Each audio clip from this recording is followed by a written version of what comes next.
na i-post natin. Okay, ang number 3 ay content.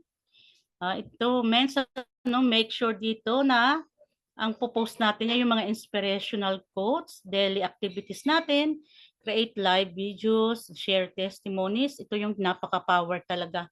Powerful talaga itong ano natin, yung share testimonies. Share your insight on the trend topic of your business. Okay, Mes? Kailangan talaga nagagawa natin ito sa ating mga Facebook. Araw-araw natin ginagawa ito. Natalakay na natin ito kahapon sa Facebook Live. Kaya nga, sabi nga dito, do not post and talk negative. Always be positive. At kailangan mentors, pag ginagawa mo ng business na worldwide, kailangan meron na tayong mga marketing tools. Kagaya ng calling card, clear book, ang mga brochures natin, flyers, PowerPoint, ballpen, iPad, at saka laptop, at saka yung tarpaulin. Kailangan natin yung itong mga ments kasi ito talaga ang mga kailangan natin sa pagbi-business. What to do? Anong kailangan natin gagawin? Add new friends on Facebook, create Facebook page.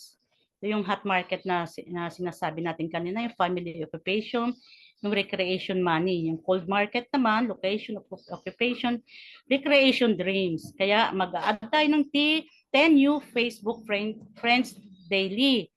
Kaya kailangan magiging routine natin ito.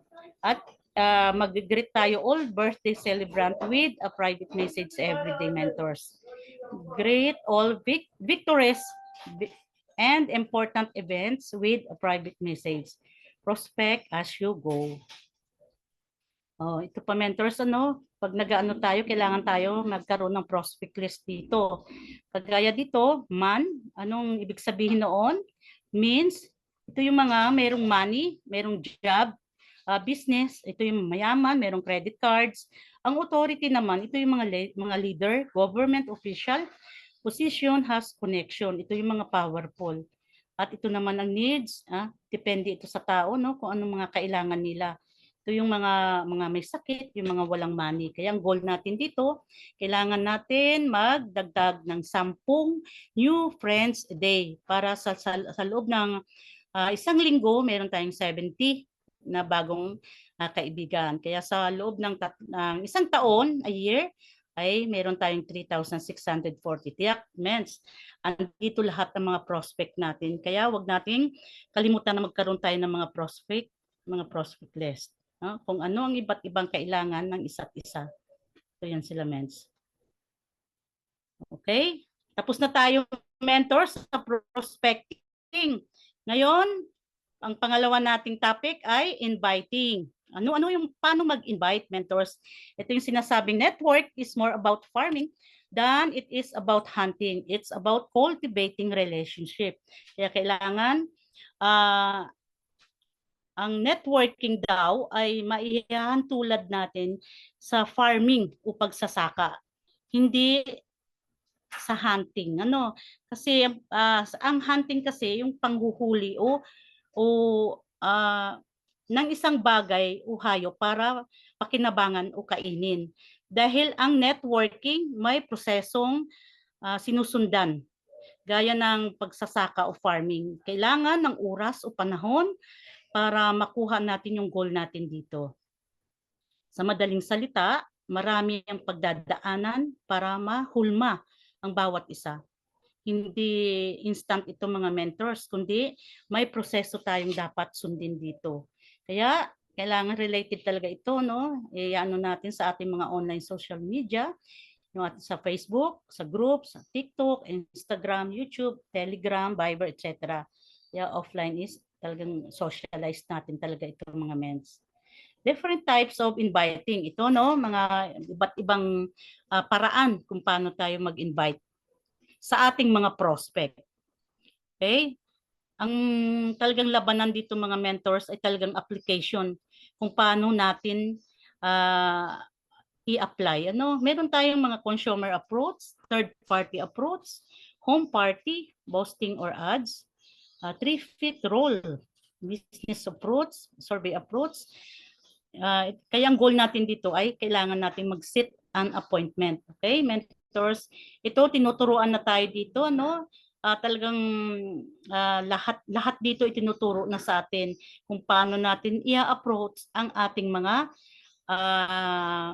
yung ating mga prospect, no? Kung paano natin sila i-invite. Okay? Kaya nga dito, let's go on the outcome. Be excited and in the proper state. Education and understanding, no forcing. Posture is the key. Curiosity is also the key. Have an appointment schedule during Hakot days. Best way to invite ay call. Okay, Meds? Ito pa, Meds. How to invite. Yung step 1 natin, kailangan dito yung clam. Kailangan pag nag-invite tayo, kailangan pag nasa Facebook, ano tayo sa kanila, yung mga post nila, kailangan nating mag-comment tayo doon, mag-like, mag-react tayo. Tapos, saka natin i-add at doon tayo magme-message sa kanila. Ganon din sa step 2. Family occasion, ang recreation at ang message nito. Kaya ang sa step 3 ay kailangan magiging keep it short, simple lang dapat mga mens. Okay? Si mens, ang goal natin dito, inviting, goal is to build organization. Invites lang 2 to 4 closest friend. Focus on inviting within your warm network. Ito nga yung ating mga kakilala, kaibigan, kapamilya. Kasi ang trust is already established na dito, mentors. Okay, pag tayo nag-i-invite, huwag tayo mag-expect. Mentors, dito rin na huwag tayo mag-expect kasi mahirap umasa rin sa pag-inviting. Ito mentors, may mga different approaches tayo. Meron tinuturo sa atin dito, iba't ibang approach ng pag-i-invite dito. Ito nga yung third party approach. Ito yung gagamitin natin yung use racket or income. Lalong-lalo na dun sa mga employee. Sabi nga dito, sis bro, may bago akong racket ngayon. Baka lang baka may kakilala ka na naghahanap ng pagkakakitaan, sabihin mo lang sa akin ha. Kaya sabi niya, bro, may online business kasi ako ngayon. Habang nasa work or nasa bahay, pwede gawin. Baka lang may kakilala ka na naghahanap ng opportunity ngayon, bro. Pwede na ako. Refer, salamat. Ang tao ayaw ng direct na binebentahan. Okay, mens? Additional inviting script. Ito rin, mens, pwede rin sa cellphone script. Napakarami nating script na pwede natin gamitin, mentors. Mamimili na lang tayo.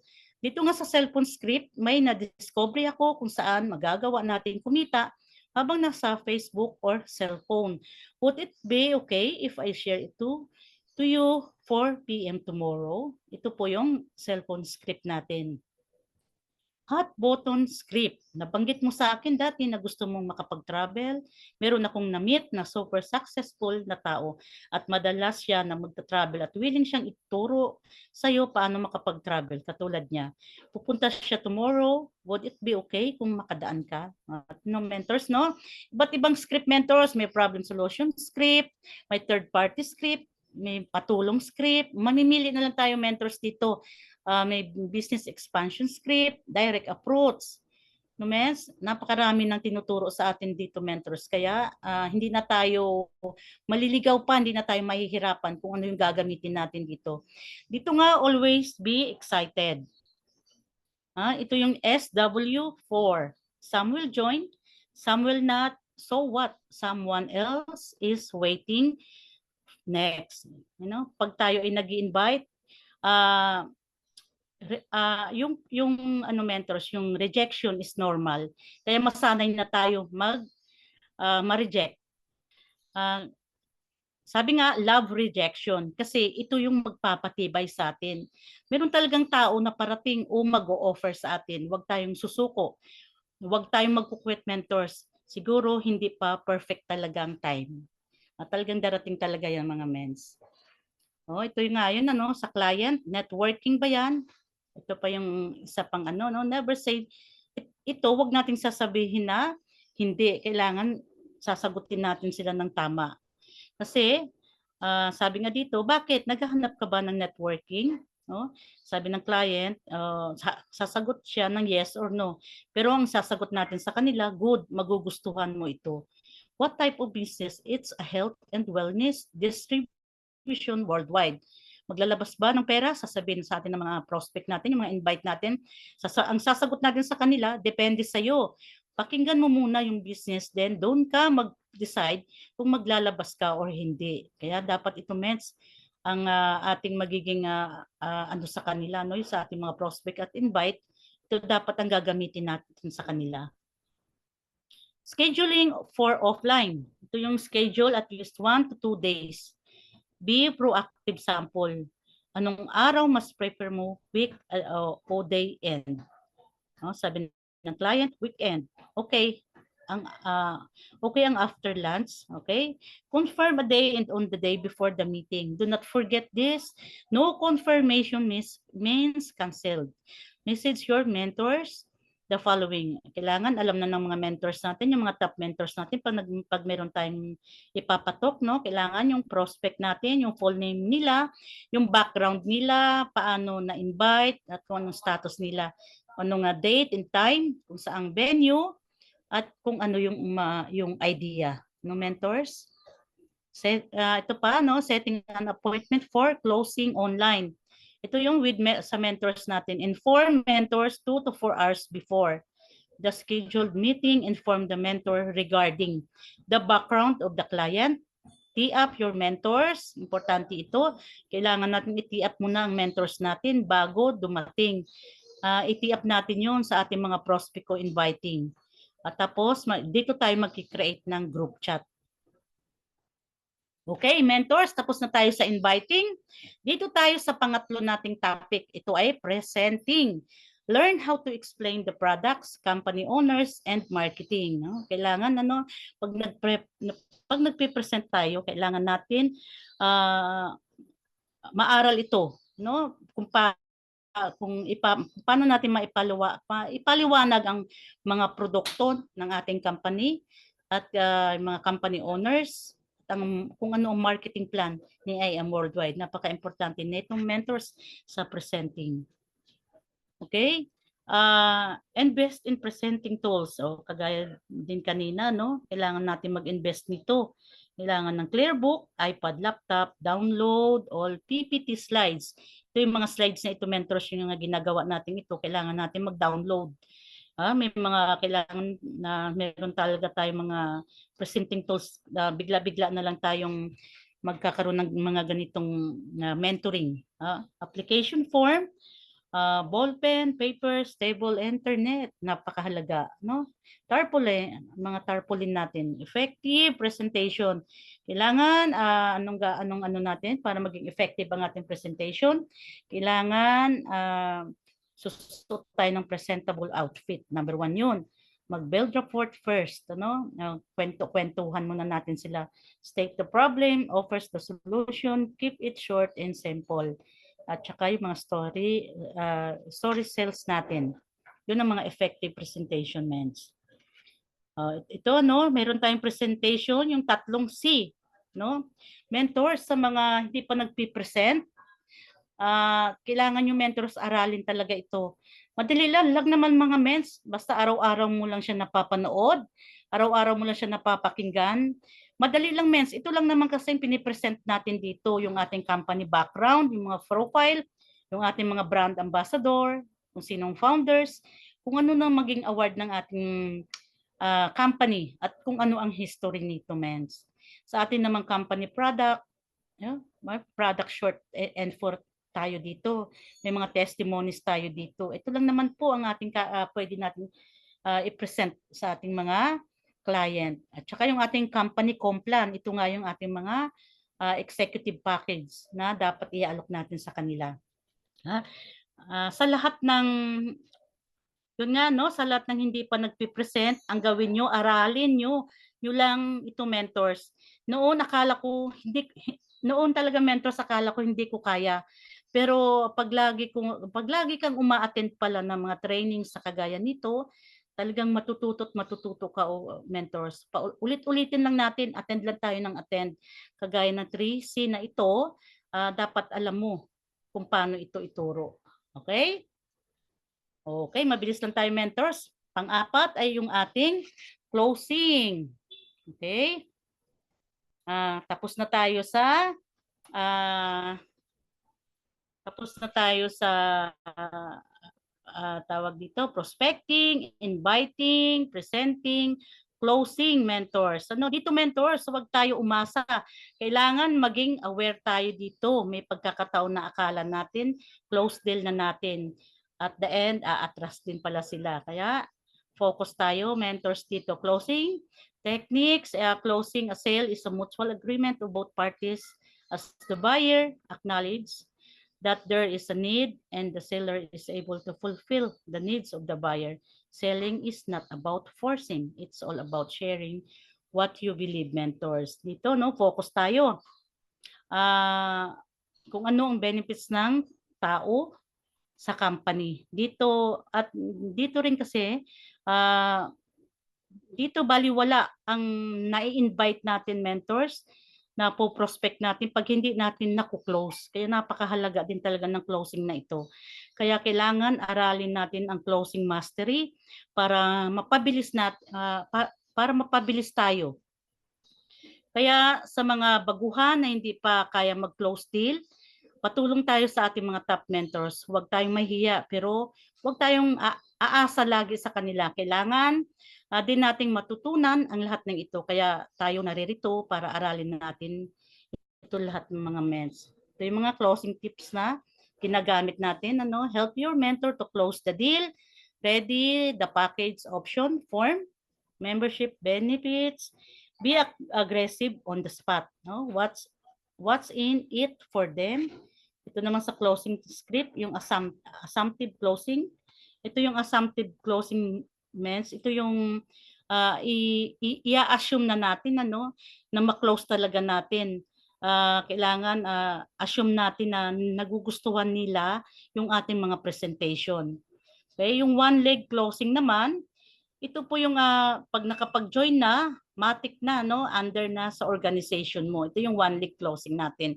Yung cut-off closing naman, ito yung every Monday. Every Monday ang cut-off natin.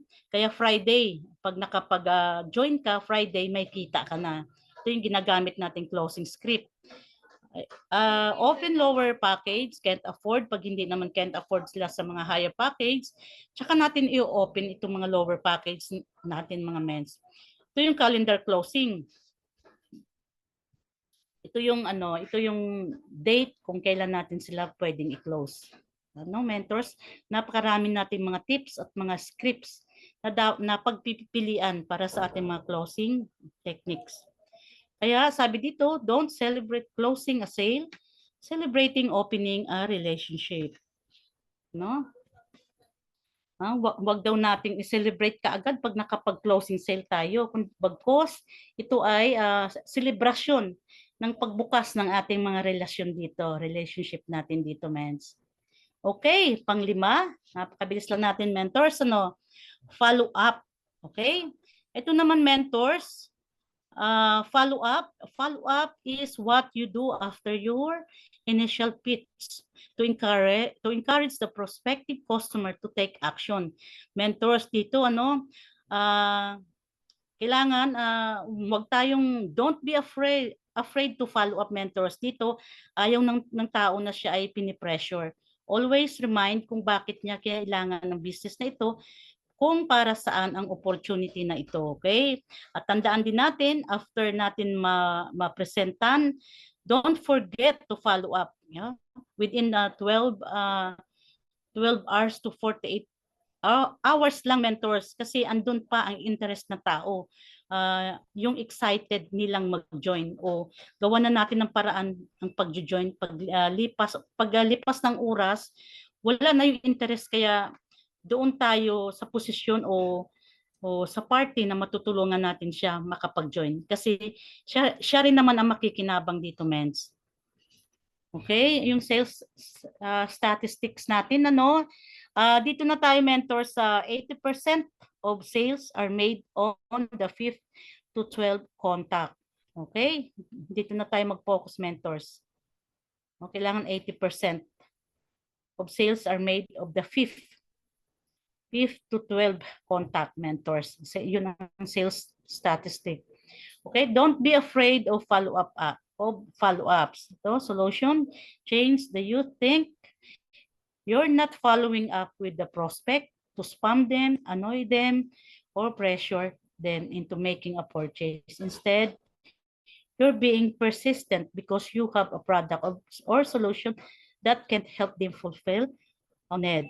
Dito remind lang natin sila kung bakit kailangan nila ang product o business, kung para saan naman ang oportunidad na ito, Okay, mens, add them on Facebook. Your Facebook post is already a follow-up. List them on your prospect list. Be excited always. Ito, tatandaan natin itong mga mens, your mindset is excited ka na tulungan mo sila versus pipirahan. Invite them to attend trainings, events, Pag na-invite na natin sila, kailangan na natin silang pa-attend ng mga trainings at in mga events ng company. Potential leaders can add on your group page or group chat. Okay, yung may mga kakayahang leaders na. Kailangan talaga kasali na sila sa ating group page at mga GC natin. Okay? Huwag natin kalilimutan mentors, yung ating IBP, always attend. I am trainings, incentives, team events, activities, company events, mentors. Okay? Yun lang po, mentors. Maraming salamat. Sana naliwanagan kayo ulit sa binagsak kong ito. Ito lahat talagang 5 talaga sila, Talagang magkarugtong-rugtong talaga sila kasi hindi naman talaga natin mapa-follow up kung wala tayong prospecting, kung wala tayong inviting, kung wala tayong presenting, kung hindi natin naku-close, baliwala lahat ng isa. Baliwala lahat yung iba kung wala yung isa. Sana mentors, aralin natin ito kasi nagbi-business na tayo dito kaya ang worldwide, ito na yung paraan para nga maabot natin yung ating mga pangarap sa buhay. Okay, mens? Maraming salamat. I am Medi Binson Alonso. I am Agent of Hope and I am worldwide. Back to you, Mentor Agnes.